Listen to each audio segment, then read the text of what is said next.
حضرت ابو جندل، سنو کس طرح کی آزمائشیں. حضرت ابو جندل بن سہیل حضور کے صحابی ہیں. نبی پاک مدینے آ گئے، وہ مکے رہ گئے. والد نے اور بھائیوں نے کہا کلمہ چھوڑ دے ورنہ ماریں گے. ہمیں تو مفت میں کلمہ ملا ہے، بالکل فری، نمازیں بالکل فری، ہر چیز مفت میں. اس لیے لوگ کہتے ہیں ابھی ٹائم نہیں ملے گا تو پڑھوں گا.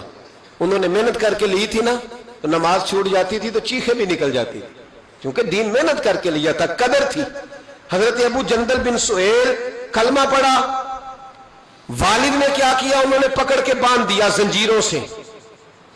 اور آپ فرماتے ہیں کہ مجھے کہتے تھے چھوڑ، میں نہیں چھوڑتا تھا. میرے ہاتھ جب باندھ دیے تو میرا باپ اور میرے بھائی بندھے ہوئے ہاتھوں پہ ڈنڈے برساتے تھے. چھوڑے گا کہ نہیں کلمہ؟ آپ فرماتے میں نے کہا میں نہیں چھوڑوں گا.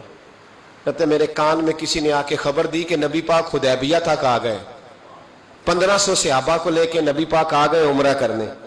فرماتے ہیں میں اب میں نے کہا میری بات بن گئی، میرے کریم پہنچ گئے، میرے وارث آ گئے، اب مسئلہ حل ہو گیا.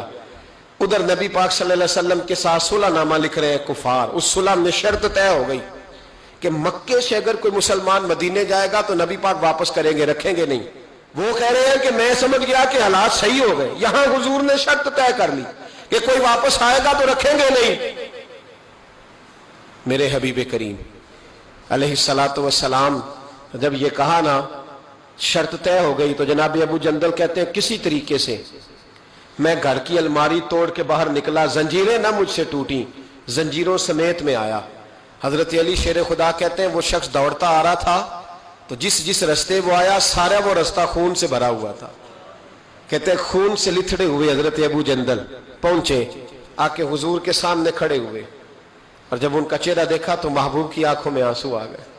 ہاتھ بندھے ہوئے دکھائے، کہا محبوبہ یہ ہتھ کڑیاں دیکھو، یہ میرے پیروں میں زنجیریں دیکھو، زخم پہ زخم کھا کے جی، خون جگر کے گھونٹ پی، آہ نہ کر لبوں کو سی، یہ عشق ہے کوئی دل لگی نہیں.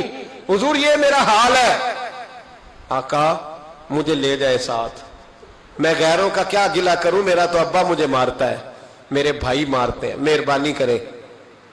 حضور سید عالم علیہ السلام ابھی بات کرنے لگے تھے کہ ابو سفیان بولے، کہنے لگے آپ کی اور ہماری شرط طے ہو گئی ہے، آپ نہیں لے کے جا سکتے. صحابہ کہنے لگے ابھی تو دستخط نہیں ہوئے، معاملات طے. کہنے لگا دی اگر آپ یہ شرط نہیں مانتے تو صلح کوئی نہیں. دیانتداری سے بتانا، دیانتداری سے. کوئی استاد یوں چھوڑ کے چلا جائے، کوئی مرشد یوں چھوڑ کے چلا جائے، کیا حالت ہوگی؟ لوگ بھاگ نہیں جاتے چھوڑ چھاڑ کے، چھوڑو جی اس نے میرے ساتھ پیار ہی نہیں کیا. یہاں تو آپ ایک ٹائم نہ کسی کو دے تو وہ ناراض ہو جاتا ہے، کہتا ہے میری مانی نہیں، چھٹی. حضرت ابو جندل رضی اللہ تعالیٰ عنہ خون بہ رہا ہے، ہاتھوں میں بیڑیاں، زنجیریں. میرے کریم رسول علیہ السلام کہنے لگے ابو جندل ابھی تیری آزمائش ختم نہیں ہوئی، ابھی تو نے واپس جانا ہے. اس قید کو تھوڑا سا اور تو نے سہنا ہے، برداشت کرنا ہے، فکر نہ کرنا، جلدی تیری مشکل حل ہو جائے گی، فکر نہ کرنا. باپ ہنسنے لگا، ادھر دیکھو گریبان سے پکڑ کے کھینچ کے کہنے لگا ان کے ساتھ جانا چاہ رہا تھا تو یہ تجھے لینے آئیں گے. حضرت ابو جندل نے باپ کا چہرہ دیکھا، کہنے لگا ابا تو جو مرضی کہے، میرے رسول جو فیصلہ بھی کرتے حق اور سچ ہی کرتے. انہوں نے جو میرے حق میں بہتر سمجھا وہ میرے لیے. بات نہ کروں خواجہ غلام فرید کی، حضرت خواجہ کیا کہتے ہیں؟ کہتے ہیں اے تن میرا کنگی ہو گئے، اے تن میرا کنگی ہو، میں زلف سجن دی واواں، پوش میرے دی جتی بن جائے، تے یار دی قدمی آواں، مارو مارو مینو مار مکا مارو. ابا سے بھائی سے کہنے لگے مارو مارو مینو مار مکاؤ، میں کوئی عذر نہ پیش لے آواں تے جے سونا ہی میرے دکھ وچ راضی، جے او سونا ہی میرے دکھ وچ راضی تے میں سکھ نو چلے ڈاواں. ہاں یار فریدا کدی مل پہ سونا انہوں رو رو حال سناواں. حضرت خواجہ یار محمد رحمت اللہ علیہ کہنے لگے کبھی وہ مل جائے اسے دکھڑا سناؤں گا. اور بڑے خوبصورت لفظ لکھے ہیں راویوں نے، کہتے ہیں حضرت ابو جندل اپنے والد سے کہنے لگے اب اس طرح کر میری زنجیریں کھول دے، اب میری بیڑیاں کھول دے، اب میں بھاگوں گا نہیں، اس لیے کہ پہلے میں تیرا قیدی تھا، اب میں نبی پاک کے حکم کا قیدی ہوں.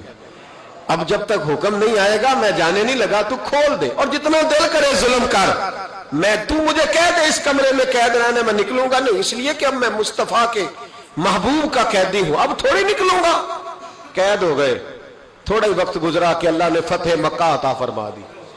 میرے محبوب جب گئے نا، طواف کیا، حضرت ابو جندل کو لوگ جانتے ہی نہیں تھے کون ہے، پتہ ہی نہیں تھا، پر جب پیار ہوا نا، پیار ہوا تو حالات ہی بدل گئے، محبت ہوئی تو حالات بدل گئے، بالکل تبدیلی آ گئی۔ میرے محبوب نے حرم مکہ کے اندر کھڑے ہو کے اونٹنی پر بیٹھ کر کان میں بھی کہا، جو حضور ان کے محلے کو بھی جانتے تھے، گلی کو بھی جانتے تھے، باپ کو بھی جانتے تھے، چچا کو بھی کہہ سکتے تھے کسی کو، جاؤ دوڑ کے فلانے کو بلا کے لاؤ، لیکن شانے دینا کوئی میرے نبی سے سیکھے، مرتبہ اور مقام دینے کا۔ یہ اونٹنی پر بیٹھ کر سارے مجمع میں اعلان کر کے فرمایا، جاؤ کوئی ابو جندل کو بلا کے لاؤ۔ زور سے حضرت ابو جندل کی عظمت واضح ہو گئی، وہ تشریف لائے، سامنے کھڑے ہوئے تو نبی کریم فرمانے لگے، تجھے کہا تھا نا تیری مشکل تھوڑی رہ گئی ہے، تجھے کہا تھا نا تھوڑی رہ۔ حضرت ابو جندل فرمانے لگے، وہ جو تکلیف حدیبیہ میں ہوئی تھی نا، وہ مجھے دوبارہ کبھی یاد ہی نہیں آئی، لیکن یہ جو حضور نے میرے لیے حرم میں جملے کہے نا، فرماتے جب میں یاد کرتا ہوں تو مجھے یوں لگتا ہے میری روح پرواز کر رہی ہے، مجھے یوں لگتا ہے خدا کے عرش کے قریب سے ہو کیا۔ بھائیو، جب مشکل آتی ہے، صبر اور استقامت ہونا، پھر انسان بڑے مرتبے پاتا ہے، پھر وہ